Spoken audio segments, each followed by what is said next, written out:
கண்ணப்பாவோட pre release event வந்து தமிழ்நாட்டில் மிகப்பெரிய லெவலில் பண்ணணும்னு எம்ஜிஆர் யூனிவர்சிட்டி வந்து பிளான் பண்ணிகிட்டு இருந்தாங்க. அது பல காரணங்களுக்காக இந்த படமும் வந்து 27ஆம் தேதி ரிலீஸ் போது ஏற்கனவே ப்ரீ ரிலீஸ் ஈவெண்ட் முந்தானத்து வந்து ஹைதராபாத்தில் பண்ணாங்க.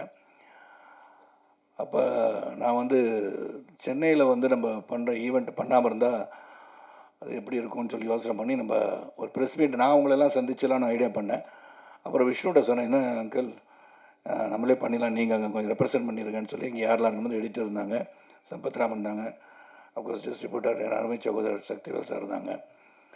ஸோ அவங்களாம் வச்சு நாங்கள் பண்ணிடுறோம், என்னதான் இருந்தாலும் கிளிட்ஸ் அண்ட் கிளாமர் கொஞ்சம் இருந்தால் நல்லாயிருக்கும்னு சொல்லி விருப்பப்பட்டு நீங்கள் பார்த்துட்டு இருந்து நான் பார்த்தேன். ஏன்னா சில பேர் கேட்டாங்க, என்ன போன தடவை மதுபாலா வந்தாங்க வரலையான்னு கேட்டாங்க.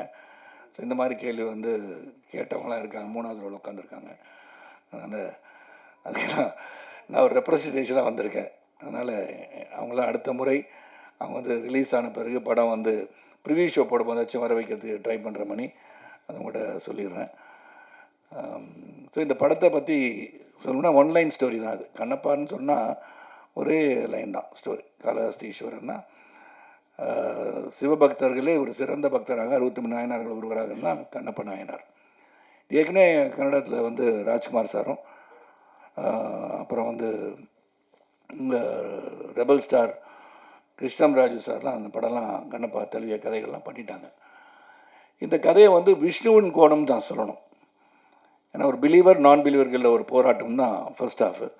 அதுக்கப்புறம் எப்படி அவர் வந்து ஒரு இவ்வளோ பெரிய சிவபக்தனாக மாறினார், மாறியதுக்கு காரணம் என்ன தான் அந்த படத்தோட கரு. இது வந்து முதல்ல ஒன்று நான் சொன்னால் மோகன் பாபு சாருக்கும் விஷ்ணுக்கும் நான் வந்து என்னுடைய வாழ்த்துக்களை தொடர்ந்து சொல்லிக்கொண்டே இருக்க வேண்டிய அவசியம். ஏன்னா ஹெவன் ஆன் எர்த் அப்படின்னு சொன்னால் எங்கே இருக்குதுன்னு பார்த்தோன்னா, எங்கே வந்து இந்த சொர்க்கம் பூமி எங்கே இருக்குது அப்படின்னு தேடினோம்னா இந்த நியூசிலாண்டை போய் செலக்ட் பண்ணாங்க. அப்பழுக்கற்ற ஒரு பூமியாக தெரிந்தது. நீ பார்த்தீங்கன்னா இந்த படத்தில் இருக்கிறலாம் நேச்சுரல் கலர்ஸ்ன்னு சொல்லலாம், தைரியமாக சொல்லலாம். இதெல்லாம் டிஏயில் கரெக்ஷன் பண்ணாங்க, கலர் கரெக்ஷன் பண்ணாங்க. அது ரொம்ப மினிமலாக இருக்கும்னு நினைக்கிறேன். ஏன்னா அங்கே வந்து அந்த நியூசிலாண்டு ரோட்டருவான்ற இடத்துக்கு போகும்போது ஒரு 10 நாள் ஷூட்டிங் போகலாம், 15 நாள் ஷூட்டிங் போகலாம், 20 நாள் ஷூட்டிங் போகலாம். 120 நாளுக்கு மேலே ஒரு வெளிநாட்டில் போய் படம் எடுக்கிறது சாதாரண விஷயம் கிடையாது. நான் பொருட்செலவை பற்றி நான் சொல்லவில்லை, அந்த எஃபர்ட்டு சொல்கிறேன். ஏன்னா ஒரு செரீன் பியோர் பியூட்டிஃபுல் பிளேஸ் இப்படி தான் வந்து அந்த காலத்தில் இப்படி தான் இருந்திருக்கும் இந்த உலகம் அப்படின்னு நினச்சி அதை செலக்ட் பண்ணியிருக்காங்க. அதுக்கு முதல்ல அதே ஒரு பெரிய கண்ணுக்கு குளிர்ச்சியான ஒரு உணர்வை ஏற்படுத்துகின்ற படமாக தான் நான் அதை பார்க்குறேன். நல்ல குளிர் தான். அந்த குளிரில் டிசிப்ளினோட அந்த வேலையை முடிக்கணும்னு சொல்லி ஒரு 7000 ஏக்கர்ஸில் ஒரு இடத்த வந்து பார்த்து அங்கே சில செட்டுகள் போட வேண்டியதாக வார் சீன் எல்லாத்தையும் பண்ணுகின்ற அளவிற்கு சிறப்பாக வந்து பண்ணாங்க. ஸோ ஹேட்ஸ் ஆஃப் டு மோகன் Babu sir and Vishnu Manju for the effort. அந்த பிஹைண்ட் அவங்க பின்னாடி இருந்த கேமராவுக்கு பின்னாடி இருந்த எல்லாருக்கும் என்னுடைய நன்றியை சொல்லணும். இல்லை ஆந்தனி சொன்னது மாதிரி, இப்போ சக்திவேல் சொன்ன மாதிரி சரி, சம்பத்ரா சொன்ன மாதிரி, இதில் வந்து இந்த போராட்டம் வந்து ஸ்டார்டிங் வித் சின்ன வயசுலேருந்து பார்த்தீங்கன்னா அந்த சிறுவன் கல்லை தூக்கி எறிய இது கல்லுன்னு சொல்லி பராசக்தி போல் வசனங்கள் பேசுகின்ற ஒரு காட்சி அமைப்பெல்லாம் அமைஞ்சிருக்கும். ஏன்னா ஒரு இது வந்து சக்தி எப்படி வருது, இந்த கல் தானே இது, இதுக்கெல்லாம் பலிலாம் கொடுக்குறோமே அப்படின்னு ஒரு பெரிய மனப்போராட்டத்தில் இருப்பவர் தான் தின்னா. நம்ம கண்ணப்பாக மாறுகிறார். நான் வந்து தின்னாவோட ஃபாதர் நாத்தநாடுவாக நடிச்சிருக்கேன். ஏன்னா எனக்கு வந்து பல முறை வந்து மோகன் பாபு சார் 13-14 வருஷமாக இந்த படம் பண்ணு சார், அந்த படம் பண்ணுன்னு சொல்லும் போதெல்லாம் எனக்கு பண்ண முடியாமல் போச்சு. ஆனால் இந்த கதை வந்த உடனேயே அது முகேஷ் குமார் சிங் வந்து மிகப்பெரிய அளவில் மகாபாரத்தை டைரக்ட் பண்ணி பெரிய அளவில் வெற்றி கொடுத்துருந்தார். அவர் இன்னொரு ப்ராஜெக்ட் வச்சுருக்கார், மகாபாரதம் வந்து ஒரு 3000 கோடியில் பண்ணணுன்ற மிகப்பெரிய ஆசையோடு அதை இன்னும் கொஞ்சம் பெருசாக பண்ணணும்னு ஆசைப்பட்டுருக்கார். அவர் கனவுகள் பலிக்கட்டும் சொல்லி அவரை வந்து செலக்ட் பண்ணி மோகன் பாபு சார் மகாபாரதம் வந்து ஹிந்தியில் வந்துச்சு, அவரை செலக்ட் பண்ணி கண்ணப்ப நாயனார் கதை எடுக்க சொன்னது வியப்பாக இருந்தாலும் சிறப்பாக எடுத்திருக்கிறான்னு சொல்லலாம். எனக்கு கொடுக்கப்பட்ட கேரக்டர் அதில் வந்து இந்த கான்ஃப்ளிக்ஸ் பிட்வீன் மீ அண்ட் தின்னா, அதாவது விஷ்ணு, ரொம்ப சிறப்பாக அமைஞ்சிருந்துச்சு என்னை பொறுத்த வரைக்கும்.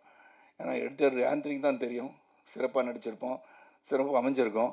எதை வெட்டினார், எதை தூக்குனார், எதை சேர்த்தார் எனக்கு தெரியாது. ஆனால் நல்லபடியாக இருக்கேன்னு சொல்லிட்டார், அதே எனக்கு உத்தரவாதம் இருக்கேன்னா அதில் சொல்ல முடியும். ஏன்னா இந்த மூவி இஸ் பிக், நம்ம எல்லாம் ஒன்றா சேர்ந்து அதில் இருக்கும்போது எந்த அளவிற்கு காட்சி தேவைப்படுகிறதோ அந்த அளவுக்கு இருந்தாலே போதும். அதுவும் இது ஒரு பேன் இண்டியா ஃபிலிம் சொன்னது வந்து பார்த்திங்கன்னா அக்ஷய்குமார் வந்து சிவன், காஜல், அப்புறம் பாருங்க மோகன் பாபு சார், மோகன்லால், பிரபாஸ், இதெல்லாம் வந்துருச்சு.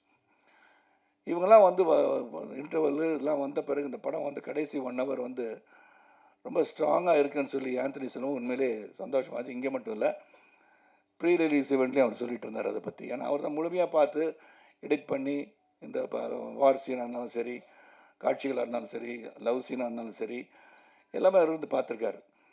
இதில் வந்து ஷெல்டன் சொல்லி யூஎஸ்லேருந்து கேமராமேன் ஷெல்டன், அவருக்கு உதவியாளர் பிரபுதேவா, பிருந்தா மாஸ்டர் கொரியோகிராஃபி பற்றி, அப்புறம் வந்து கெச்சான்னு சொல்லிட்டு ஹாங்காங்லேருந்து ஸ்டன் கொரியோகிராஃபர், இப்படின்னு பார்த்தீங்கன்னா பல தரப்பட்ட யுக்திகள் நிறைந்த அனுபவம் மிக்கவர்களை வைத்து இந்த படத்தை எடுத்திருக்காங்க. இங்கேயும் அந்த விதத்தில் எந்த ஒரு குறை வைக்கலை. அப்புறம் பார்த்தீங்கன்னா எல்லாருமே நல்லா நடிச்சிருக்காங்கன்னு சொல்லணும். ஏன்னா they have given their best. அந்த உழைப்பு வந்து மிக அதிகமாக கொடுக்கப்பட்டிருக்கின்ற படம். அந்த உழைப்புக்கு வெற்றி வரும்னு சொல்கிறோம். இந்த படம் இப்படி ஓடும், அப்படி ஓடும், இவ்வளோ வசூல் செய்யலாம் சொல்ல தயாராக இல்லை. ஆனால் இந்த படம் ஒரு சிறந்த படமாக மக்கள் தெரிந்து கொண்டு புரிந்து கொள்ள வேண்டிய ஒரு படமாக இருக்கும்னு நான் நினைக்கிறேன்.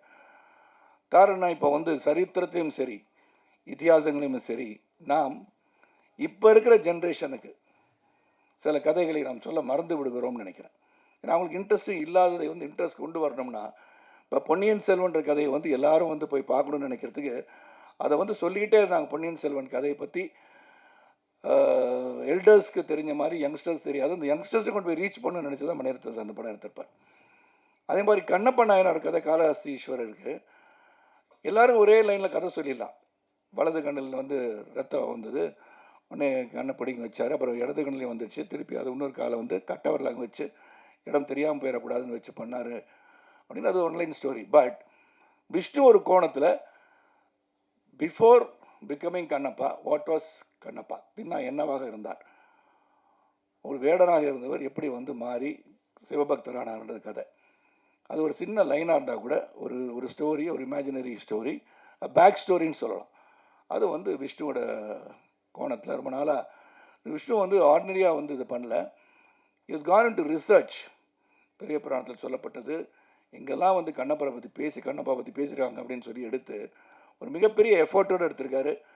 அந்த எஃபர்ட்டுக்கு நிச்சயமாக வெற்றி வரணும்னு நினைக்கிறவனா, அந்த உழைப்புக்கு வெற்றி வருவதற்கு உங்களுடைய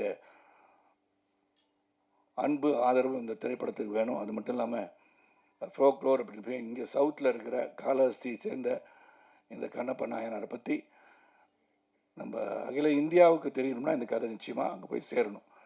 ரெண்டாவது பக்தி. ஏன்னா உங்களுக்கு 3 மணிக்கு மேலே வேறு ஒரு இதுக்கு வந்துட்டாங்கன்னு நினைக்கிறேன். இந்த பக்தியை பற்றி சொல்லியிருக்காங்க. எவ்வளோ பேருக்கு பக்தி இருக்குன்றது இன்றைக்கி. அந்த பக்தியை வந்து எல்லோரும் வந்து இப்போ ஜோசியர்கிட்ட போனாலும் தெரியும், போன உங்களுக்கு அம்மாவுக்கு டைம் இப்போ சரியில்லைன்னு சொல்லிடுவாங்க. ஏன்னா நீங்கள் அது மாதிரி போய் பார்ப்போம். போய் கோயிலுக்கு போகிறோம்னு சொன்னால் அடிக்கடிக்கு ஒரு தினமும் போய் கோயில் போகிறதோ தினமும் சாமி கும்பிட்றதோ இல்லாமல் இருக்கலாம். ஆனால் ஒரு துன்பமான நிலையோ ஒரு கஷ்டமான சூழ்நிலையோ பிரச்சனையாக இருக்கும், நிச்சயமாக கோயில் போவோம்.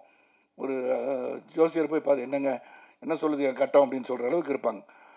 அதெல்லாம் போய் வந்து ஒரு இறைவன் இருக்கிறான் என்பதை மேலும் மேலும் சொல்லி, அதுவும் சிவபக்தி அப்படின்னு சொல்லும்போது அந்த பக்தியை பற்றி ரொம்ப அழகாக இந்த இருக்கிற ஜென்ரேஷனுக்கு இறைவன் omnipotent, omnipresence, may it be Jesus, may it be Allah, or may it be Shiva, may it be Murugan அப்படி இருக்கும்போது கடவுள் என்று ஒருவர் இருக்கிறார் என்பதை நாம் நம் வழக்கப்படி அதை வந்து கடவுளை வந்து நம்ம துதித்து வணங்கி நம்ம செயல்பட்டால் வாழ்க்கை சிறப்பாக இருக்கும் அப்படின்றத சொல்லுகின்ற கடமையாக இருக்குது. பல பேர் பார்த்தீங்கன்னா இப்போ காலத்தின் ஓட்டத்தில் பொருளாதார அடிப்பில் உயரும்போது நான் சொன்னேன், இப்போ ப்ரீ ரிலீஸ் ஈவெண்ட்டில் கூட காந்தி யாருன்னு கேட்டாலும் கேட்டுருவாங்க. ஏன்னா now they are so busy making money, economic growth, their growth in life.